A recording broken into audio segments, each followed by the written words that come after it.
Bharat Africa दूसरे test मुकाबले के पहले दिन हुआ विकेटों का पतझड़। पहले दिन गिरे दोनों टीमों के 23 विकेट। नमस्कार दोस्तों, स्वागत है आपका एक बार फिर हमारे चैनल में। दोस्तों, भारत और साउथ अफ्रीका के बीच आज दूसरे टेस्ट मुकाबले का पहले दिन का खेल खेला गया, जहां पर दोनों टीमों के विकेट ताश के पत्तों की तरह गिरते हुए नजर आए। तो दोस्तों, हम आपको इस मुकाबले का पूरा हाईलाइट बताएंगे कि आखिरकार किस प्रकार से दोनों टीमों के एक के बाद एक विकेट गिरते गए। लेकिन दोस्तों, उससे पहले आज आप भी इस बेहद ही शानदार मुकाबले को देखकर खुश हैं तो इस वीडियो को लाइक जरूर कर दें और साथ ही साथ अभी तक चैनल को सब्सक्राइब नहीं किया तो चैनल को सब्सक्राइब करके बेल आइकन जरूर दबा लें। तो चलिए दोस्तों, जानते हैं हम आज के इस पहले दिन के खेल का पूरा रोमांच शुरुआत से ही। तो दोस्तों, आज के मुकाबले के टॉस की हम बात करें तो सिक्का उजाला डीन एल्गर ने और गिरा भी उन्हीं के पक्ष में। उन्होंने टॉस जीतकर पहले बल्लेबाजी का फैसला किया, जबकि दोस्तों टीम इंडिया की बारी थी पहले गेंदबाजी करने की। आज टीम इंडिया में रविंद्र जडेजा और मुकेश कुमार की वापसी हुई थी। तो वहीं पर साउथ अफ्रीका ने भी बड़े बदलाव किए, जहां पर इस टीम की तरफ से ट्रिस्टन स्टब्स, लुंगी एंगिडी और केशव महाराज की वापसी हुई। दोनों टीमों के नेशनल एंथम के बाद शुरू हुआ आज का ये महामुकाबला, जहां पर दोस्तों साउथ अफ्रीका की टीम की तरफ से एडन मार्करम और कप्तान डीन एल्गर पारी की शुरुआत करने उतरे। लेकिन दोस्तों, शुरुआत से ही भारतीय गेंदबाजों ने कसी हुई गेंदबाजी की, जिसके सामने ये बल्लेबाज कुछ खास नहीं कर पाए और चौथे ओवर की दूसरी गेंद पर एडन मार्करम को यशस्वी जायसवाल के हाथों कैच कराकर भारतीय टीम को पहली सफलता दिला दी मोहम्मद सिराज ने। मोहम्मद सिराज की घातक गेंदबाजी देखने को मिली और यहां पर एडन मार्करम इस मुकाबले में 10 गेंदों का सामना करने के बाद 2 रन बनाकर पेविलियन लौटे। इसके बाद दोस्तों डीन एल्गर के खिलाफ यहां पर रणनीति बनाई विराट और रोहित ने, और यहां पर रोहित पावर शॉट लेग पर खड़े हो गए एल्गर के सामने और इसका फायदा मिला। छठे ओवर की तीसरी गेंद पर एल्गर के बल्ले का इनसाइड एज लगकर गेंद सीधे स्टंप पर जाकर लगी और भारतीय टीम को दूसरी व सबसे बड़ी सफलता दिला दी मोहम्मद सिराज ने। हम बात करें यहां पर डीन एल्गर की, तो वो अपने आखिरी टेस्ट मुकाबले की पहली पारी में 15 गेंदों पर 4 रन बनाकर पेविलियन लौटे। तो वहीं पर इसके बाद दोस्तों 9वें ओवर की तीसरी गेंद पर जसप्रीत बुमराह ने शानदार गेंदबाजी करते हुए ट्रिस्टन स्टब्स को भी पेविलियन भेज दिया। यहां पर शानदार पर कैच पकड़ा रोहित शर्मा ने और यहां पर चलते बने ट्रिस्टन स्टब्स, जो कि अपने पहले टेस्ट मुकाबले में ज़्यादा कुछ खास नहीं कर पाए। स्टब्स के परफॉर्मेंस को यहां पर पूरी तरह से विराम लगाया शानदार गेंदबाजी करते हुए जसप्रीत बुमराह ने, और इस मुकाबले में 11 गेंदों पर 3 रन बनाकर ट्रिस्टन स्टब्स चलते बने। तो वहीं पर इसके बाद दोस्तों एक और सफलता 10वें ओवर की दूसरी गेंद पर टोनी डी जॉर्जी के रूप में मिली, जहां पर केएल राहुल के शानदार कैच ने यहां पर उनकी पारी को समाप्त किया और मोहम्मद सिराज को एक और सफलता मिली। शानदार गेंदबाजी रही एक बार फिर मोहम्मद सिराज की। हम बात करें यहां पर टोनी डी जॉर्जी की, तो वो इस मुकाबले में जमकर बल्लेबाजी करने की कोशिश जरूर कर रहे थे, लेकिन 17 गेंदों का सामना करने के बाद सिर्फ 2 रन बनाकर वो भी पेविलियन लौटे और साउथ अफ्रीका ने 15 रनों पर 4 विकेट गंवा दिए। लेकिन इसके बाद इस मुकाबले का पहला चौका 11वें ओवर की दूसरी गेंद पर देखने को मिला, जब बेडिंगम ने शानदार तरीके से एक सामने की तरफ शानदार चौका जड़ दिया। इसके बाद दोस्तों यहाँ पर इसी ओवर की 5वीं गेंद पर भी एक और शानदार चौका बेडिंगम के बल्ले से ही देखने को मिला, जहां पर उन्होंने फ्लिक के जरिए गेंद को 4 रनों के लिए बाउंड्री लाइन के पार भेजा और एक ही ओवर में 2 चौके जड़े।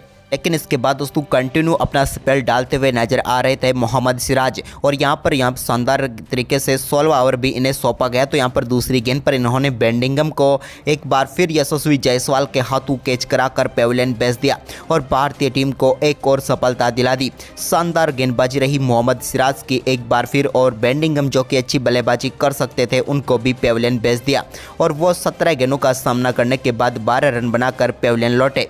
तो वहीं पर इसके बाद मार्को यंसन क्रीज पर उतरे, लेकिन 16वें ओवर की 5वीं गेंद पर उनको भी चलता किया मोहम्मद सिराज ने। यहां पर उनके बल्ले का किनारा लेकर गेंद सीधे गई विकेट कीपर केएल राहुल के हाथों में और शानदार गेंदबाजी करते हुए अपना 5वां विकेट चटका लिया मोहम्मद सिराज ने। घातक गेंदबाजी रही मोहम्मद सिराज की, जहां पर उन्होंने एक ही स्पेल में 5 सफलताएं प्राप्त कर ली और इतिहास रच दिया और तोड़ दिए सभी बड़े रिकॉर्ड। मोहम्मद सिराज की ये घातक गेंदबाजी बेहद ही शानदार रही, लेकिन मार्को यंसन की बात करें तो वो अपना खाता भी नहीं खोल पाए और पेविलियन लौट गए। तो वहीं पर इसके बाद दोस्तों एक बार फिर मोहम्मद सिराज की घातक गेंदबाजी जारी रही और यहां पर शानदार परफॉर्मेंस करते हुए उन्होंने 18वें ओवर की 5वीं गेंद पर वेरेना को भी यहां पर पेविलियन भेज दिया। शुभमन गिल ने उनका बेहतरीन कैच पकड़ा और एक और सफलता यहां पर मिल गई। हम बात करें वेरेना की तो वो इस मुकाबले में 30 गेंदों का सामना करने के बाद 15 रन बनाकर पेविलियन लौटे और भारतीय टीम को 45 रनों पर ही 7वीं सफलता मिल गई। लेकिन इसके बाद 20वें ओवर की आखिरी गेंद पर मुकेश कुमार ने शानदार गेंदबाजी करते हुए यहां पर केशव महाराज को पेविलियन भेजा। जसप्रीत बुमराह के हाथों कैच कराकर और एक और झटका यहां पर साउथ अफ्रीका की टीम को दे दिया और साउथ अफ्रीका की टीम अब अपना 8वां विकेट गंवा चुकी थी। वहीं पर इसके बाद दोस्तों साउथ अफ्रीका की टीम को 9वां झटका दिया जसप्रीत बुमराह ने। नांद्रे बर्गर के गेंद बल्ले का किनारा लेकर एक बार फिर यशस्वी जायसवाल के हाथों में गई और एक और सफलता भारतीय टीम की झोली में आ गई। यहां पर 11 गेंदों पर 4 रन बनाकर नांद्रे बर्गर पेविलियन लौटे। तो वहीं पर इसके बाद 24वें ओवर की दूसरी गेंद पर मुकेश कुमार ने कंगिसो रबाडा को भी श्रेयस अय्यर के हाथों कैच कराकर पेविलियन भेज दिया और पूरी साउथ अफ्रीका की टीम को मात्र 55 रनों पर ही भारतीय टीम ने 23.2 ओवर में ही ऑल आउट कर दिया। टीम इंडिया की तरफ से सबसे बेहतरीन गेंदबाजी मोहम्मद सिराज ने की, जहां पर 9 ओवर में 15 रन देकर 6 सफलताएं प्राप्त की। तो इसके अलावा दोस्तों यहां पर 2 सफलताएं जसप्रीत बुमराह और 2 सफलताएं मुकेश कुमार को मिली। तो वहीं पर साउथ अफ्रीका के मात्र 55 रनों के जवाब में जब टीम इंडिया अपनी पहली पारी की शुरुआत करने उतरी तो रोहित और यशस्वी क्रीज पर उतरे। पहले ओवर की तीसरी गेंद पर एक लेग बाई के जरिए टीम इंडिया को शानदार चौका मिला और पहले ओवर में 4 रनों के साथ भारत ने शानदार शुरुआत कर दी। लेकिन इसके बाद दोस्तों दूसरे ओवर की दूसरी गेंद पर रोहित शर्मा के बल्ले से कमाल का शॉट देखने को मिला, जहां पर उन्होंने गेंद को सीधे बाउंड्री लाइन के पार भेजा और एक कमाल का चौका जड़ा। तो इसके बाद दोस्तों इसी ओवर की तीसरी गेंद पर भी रोहित ने एक कमाल का कवर ड्राइव खेला और एक्स्ट्रा कवर की तरफ गेंद को 4 रनों के लिए बाउंड्री लाइन के पार भेजकर इस ओवर के 2 गेंदों पर 2 चौके जड़ दिए। जबकि दोस्तों ओवर की आखिरी गेंद पर भी उन्होंने डीप मिड विकेट की तरफ एक और शानदार चौका जड़ा और 3 बेहतरीन चौके लुंगी एंगडी के इस ओवर में जड़ दिए। लेकिन इसके बाद दोस्तों तीसरे ओवर की पहली गेंद पर कंगिसो रबाडा ने यशस्वी जायसवाल को बोल्ड करके पेविलियन भेजा और पहली सफलता दिला दी साउथ अफ्रीका को और यहां पर भारतीय टीम को पहला झटका लगा। हम बात करें यशस्वी जायसवाल की तो उन्होंने 7 गेंदों का सामना किया लेकिन वो अपना खाता नहीं खोल पाए। इसके बाद दोस्तों यहां पर नए बल्लेबाज शुभमन गिल ने एक और शानदार चौका चौथे ओवर की चौथी गेंद पर एंगडी के ही लगाया और बेहतरीन तरीके से मिड विकेट की तरफ उन्होंने गेंद को बाउंड्री लाइन के पार भेजा। तो इसके बाद छठा ओवर डालने आए नांद्रे बर्गर की पहली गेंद पर कमाल का चौका यहां पर मिड ऑफ की तरफ देखने को मिला रोहित के बल्ले से। तो वहीं पर इसी ओवर की दूसरी गेंद पर भी उन्होंने कमाल की बल्लेबाजी करते हुए एक कमाल का पुल शॉट खेला और गेंद को एक बार फिर 4 रनों के लिए बाउंड्री लाइन के पार भेज दिया। अब रोहित शर्मा 19 गेंदों पर ही 25 रनों पर पहुंच चुके थे, लेकिन इसके बीच इस छठे ओवर की आखिरी गेंद पर भी उनके बल्ले से एक और शानदार चौका देखने को मिला लॉन्ग ऑन की तरफ और गेंद को एक बार फिर से उन्होंने बाउंड्री लाइन के पार भेज दिया। तो वहीं पर इसके बाद दोस्तों अगले चौका 8वें ओवर की दूसरी गेंद पर देखने को मिला, जब नांद्रे बर्गर की गेंद पर शानदार एक्स्ट्रा कवर की तरफ रोहित ने एक और कमाल का चौका जड़ दिया। इसके बाद दोस्तों यहां पर भारतीय टीम का स्कोर काफी शानदार तरीके से आगे बढ़ रहा था और यहां पर मार्को येंसन की एक बाउंस गेंद पर मिले बाइक के चौके के साथ ही भारतीय टीम ने शानदार बढ़त हासिल कर ली साउथ अफ्रीका के स्कोर के बदले।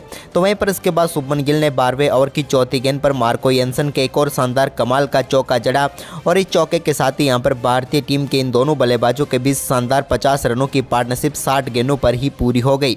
तो वहीं पर इसके बाद दोस्तों नांद्रे बर्गर की गेंद पर ही एक और शानदार चौका यहां पर देखने को मिला शुभमन गिल के बल्ले से, जब उन्होंने एक और बार कंवर की तरफ गेंद को 4 रनों के लिए भेजा। अब दोनों बल्लेबाज कमाल की बल्लेबाजी करते हुए टीम के स्कोर को आगे बढ़ा रहे थे, लेकिन तभी दोस्तों टीम इंडिया को 15वें ओवर की दूसरी गेंद पर नांद्रे बर्गर ने कप्तान रोहित के रूप में बड़ा झटका दिया। रोहित का कमाल का कैच यहां पर पकड़ा मार्को येंसन ने और यहां पर पेविलियन भेजा नांद्रे बर्गर ने। रोहित शर्मा अच्छी तरीके से सेट हो चुके थे, लेकिन इस मुकाबले में 50 गेंदों का सामना करने के बाद 39 रन बनाकर वो पेविलियन लौटे। तो इसके बाद दोस्तों यहां पर 15वें ओवर की 5वीं गेंद पर ही विराट कोहली ने कमाल की बल्लेबाजी करते हुए एक कमाल का चौका लगाया। हालांकि वो भाग्यशाली रहे क्योंकि स्लिप के बीच में से गेंद चौके के लिए गई। तो वहीं पर इसी ओवर की आखिरी गेंद पर उन्होंने एक स्ट्रेट ड्राइव के जरिए गेंद को पंच करके 4 रनों के लिए भेजा और बैक टू बैक 2 चौके इस ओवर में जड़े। इसके बाद 16वें ओवर की दूसरी गेंद पर भी विराट कोहली के बल्ले से एक कमाल की कवर ड्राइव देखने को मिली। अपने फेवरेट शॉट के साथ ही उन्होंने गेंद को बाउंड्री लाइन के पार भेजा। तो इसकी ओवर की आखिरी गेंद पर मार्को येंसन के शुभमन गिल के बल्ले से भी एक कमाल का चौका देखने को मिला, जहां पर उन्होंने गेंद को शानदार तरीके से बाउंड्री लाइन के पार भेजा। तो इसके बाद 21वें ओवर में नांद्रे बर्गर की गेंद पर एक और कमाल का चौका शुभमन शुभमन गिल ने लगाया। यहाँ पर मिड विकेट की तरफ उन्होंने गेंद को बाउंड्री लाइन के पार भेजा, लेकिन तभी दोस्तों 21वें ओवर की आखिरी गेंद पर नांद्रे बर्गर ने शुभमन गिल को भी मार्को येंसन के हाथों कैच कराकर पेविलियन भेज दिया और भारतीय टीम को एक और झटका लगा। शुभमन गिल अच्छी बल्लेबाजी कर रहे थे, लेकिन 55 गेंदों पर 36 रन बनाकर वो भी चलते बने। इसके बाद दोस्तों विराट कोहली ने कमाल की बल्लेबाजी करते हुए एक अपर कट के जरिए शानदार तरीके से गेंद को बाउंड्री लाइन के पार भेजा। 22वें ओवर की 5वीं गेंद पर उन्होंने शानदार चौका लगाया। लेकिन इसी बीच दोस्तों श्रेयस अय्यर से टीम इंडिया को शानदार परफॉर्मेंस की उम्मीद थी, लेकिन 23वें ओवर की तीसरी गेंद पर उनको भी नांद्रे बर्गर ने विकेट कीपर वेरेना के हाथों कैच कराकर पेविलियन भेज दिया। हम बात करें श्रेयस अय्यर की तो वो अपना खाता भी नहीं खोल पाए और 2 गेंदों पर 0 पर ही पेविलियन लौटे। वहीं पर इसके बाद दोस्तों नए बल्लेबाज केएल राहुल क्रीज पर उतरे, लेकिन उन्होंने अपना खाता ही नहीं खोला। 7 गेंदों का सामना किया, तभी यहां पर चायकाल का समय हो गया और चायकाल तक भारतीय टीम ने 24 ओवर में 111 रन बना लिए। इस सेशन में 111 रन बने, भारत ने 4 विकेट गंवाए। फिलहाल भारतीय टीम के पास 56 रनों की बढ़त थी और विराट और केएल राहुल क्रीज पर मौजूद थे। चायकाल के बाद एक बार फिर जब मुकाबला शुरू हुआ तो टीम इंडिया की तरफ से विराट और केएल राहुल ने एक बार फिर शानदार शुरुआत कर दी।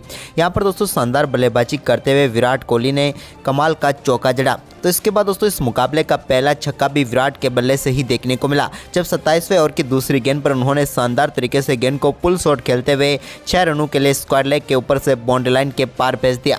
तो इसके बाद 27वें ओवर की आखिरी गेंद पर भी एक और शानदार चौका यहां पर विराट कोहली ने कंगिसोर रबाडा की गेंद पर जड़ दिया। इसके बाद दोस्तों केएल राहुल भी काफ़ी देर से शांत थे, तो उन्होंने 33वें ओवर की चौथी गेंद पर एक और शानदार शॉट खेलते हुए गेंद को उन्होंने भी शानदार तरीके से स्क्वायर लेग के ऊपर सही 4 रनों के लिए बाउंड्री लाइन के पार भेजा। लेकिन इसके बाद दोस्तों 34वें ओवर की पहली गेंद पर लुंगी एंगिडी ने केएल राहुल को पेविलियन भेजा और भारतीय टीम को 153 रनों के स्कोर पर 5वां झटका लगा। लेकिन इसके बाद तो विकेटों का पतझड़ शुरू हो गया। केएल राहुल की बात करें दोस्तों तो 33 गेंदों पर 8 रन बनाकर पेविलियन लौटे।